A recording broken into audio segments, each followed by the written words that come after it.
Come on, goddammit. Use the power I've given you. Fight back.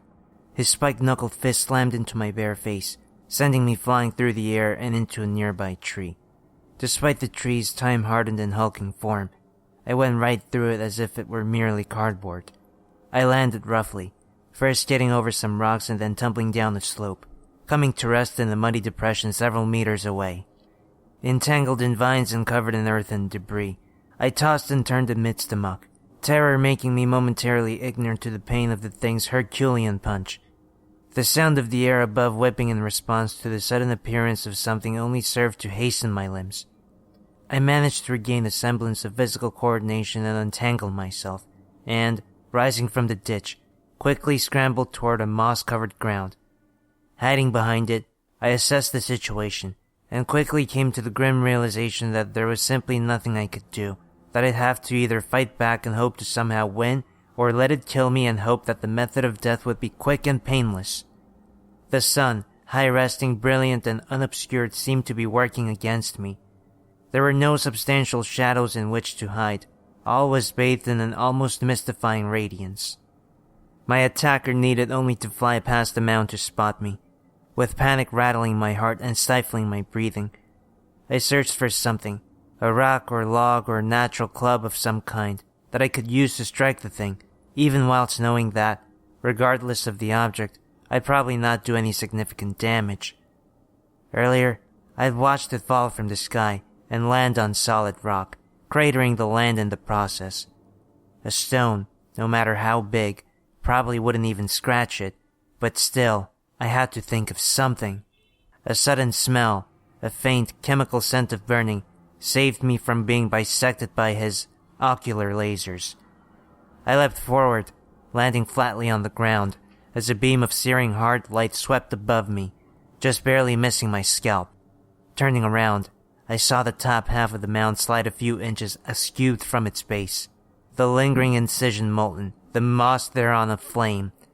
Hovering a few feet above the mound was the thing, that infernal star-sent nightmare who'd chosen me to be his earthen opponent in some sadistic interspecies bout. You can fight, or you can die painfully. If you make me break a sweat, I'll end you quickly. You have my word, but if you bore me, I'll take my time. I'll make sure you know true cosmic antipathy, and then I'll eradicate every civilization on this planet. The fate of the world is in your hands. What are you gonna do? Adrenaline surged as my terror mounted. My muscles, supernaturally endowed with enhanced strength, contracted beneath my skin. My vision blurred as my blood pressure rose, and for a moment, I feared that I'd have a heart attack before even throwing a punch. But then an errant breeze blew across my face, and with it came a smell, a whiff of grilled meats. I didn't know from where the smell had come, but knew by its intensity that there were people nearby, relatively speaking. My sense of smell had no doubt been heightened, but even the radius of a few miles was close for two beings who could cross entire regions in a few moments. People nearby almost assuredly meant collateral damage. The recognition of this grim fact had a calming effect upon my body and nerves. It was no longer just my life on the line, or the lives of others following my promised demise. There were people here, now, who I needed to protect from the alien gladiator. Through conscious effort, I brought my rampant vitals under control, and rose to stand, considerably less afraid. The grass smoldered around me, and the combined heat of the laser-blasted area and the blazing sun drew sweat from my body, dampening my dirt-stained shirt. I must have looked ridiculous, staring up at that 8-foot-tall, chitin-armored alien, challenging him whilst wearing a t-shirt and sweatpants. But in the moment, I felt for the first time in my life, powerful, ready to defend myself against something markedly greater. Knowing that he'd just swat me down if I tried to engage him in the air, I began my assault with a ranged attack of my own. Utilizing my abdominal muscles and the preternatural control of my digestive organs, I channeled a surge of stomach acid and bile from the depths of my gut, spewing it out of my mouth in a green, noxious torrent. His reaction was one of disgust and disbelief. The torrent struck him before he could react, probably stunned by the sheer vileness of the attack. He teetered in the air, and I let out another volley, this one even more accurate than the last. It struck him squarely, coating him monstrously insectoid body, and for a moment of mid-air writhing, he fell landward. My esophagus burned and my gums throbbed, but still I readied myself for a third shot, knowing that it'd take more than some molten vomit to kill the thing. It had landed a few feet behind a split mound, and rounding this I found the demon rolling around the ground, sloughing off sheets of my vomit. The stuff burned the grass wherever it landed, and the resultant smell was intolerably noxious. My eyes began to water, and my nose, already burning, felt as if it would fall off my face if I didn't filter the stench somehow. Quickly ripping off a part of my sleeve, I wrapped the fabric around my nose and again prepared to unleash another spray.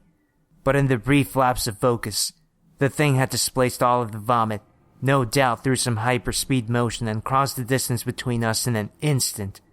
With its monstrous strength, it promptly punched a hole through my stomach. Blood and bile gushed outward in a brownish admixture as the thing withdrew its fist from my belly. I fell to my knees as a wave of inexpressible agony overcame me. The sensation of having abominably penetrated unlike anything I'd ever experienced before. The alien stepped back and admired his work, cackling evilly as I kneeled over from the pain and the partial destruction of my spinal cord.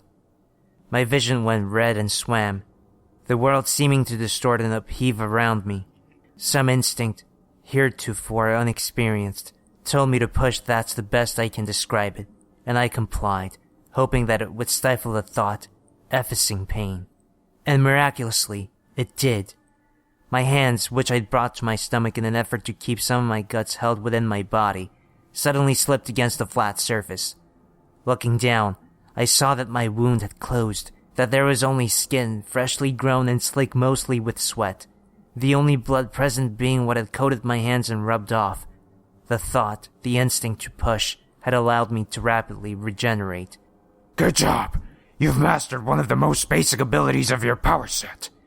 The creature's blatantly sardonic tone infuriated me, like a hot-headed child who'd just been knocked down by an older sibling. I stood, wiped away what I could of the blood and sweat, and charged at him. My fist connected squarely with his chest.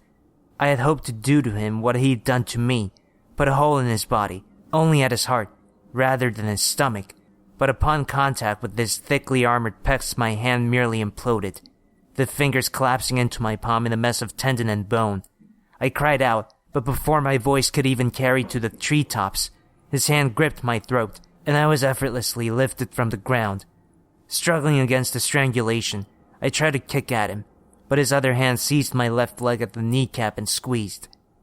The joint shattered, and this time a howl did escape me, the air pushing itself through my constricted throat.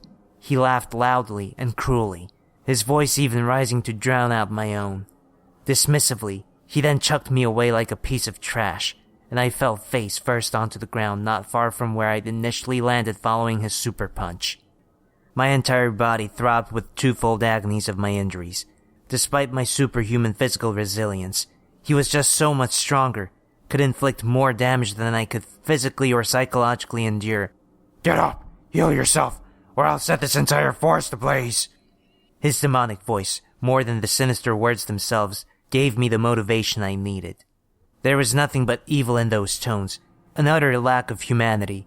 It was the voice of one who had, elsewhere on other, remoter worlds, inflicted unfathomable terrors and obscenities upon helpless populaces. With the same impulse of pushing I had used before, I autonomously and simultaneously repaired my crushed windpipe and busted kneecap. The restoration brought its own measure of pain, but I gritted my teeth against it and rose to my feet. His jet-black body glistened in the sunlight, like some man-sized futuristically armored bat.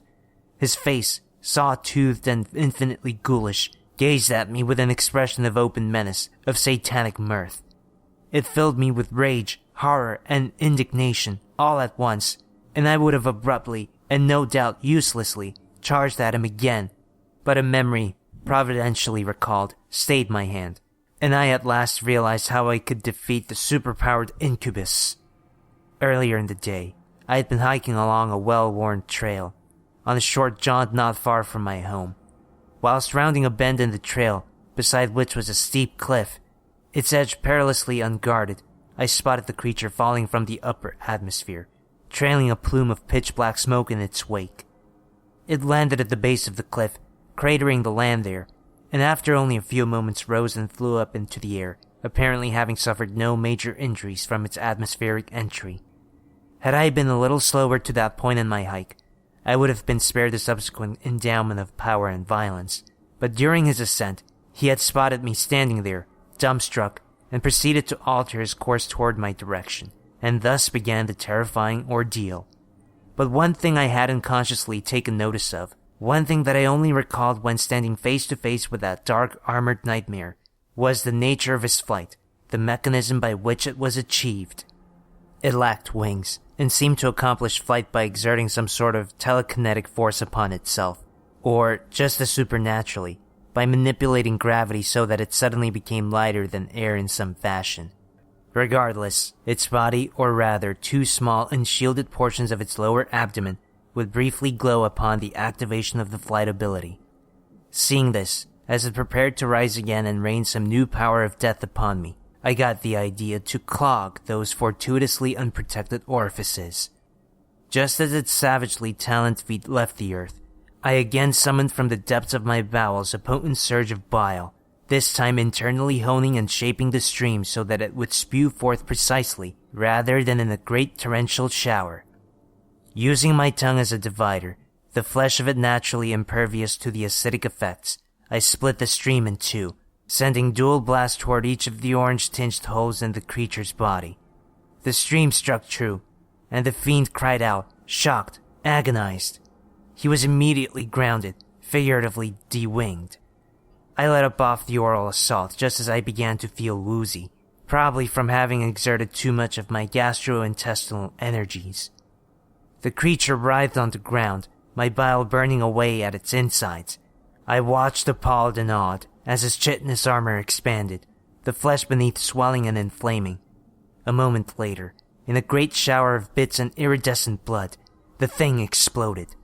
Blood, bile, and black flesh glistened in the radiance of the now midday sun, and I took in the grisly scene as one gazing upon the twinkling surface of a calm lake. I had somehow beaten the creature in its own gladiatorial game.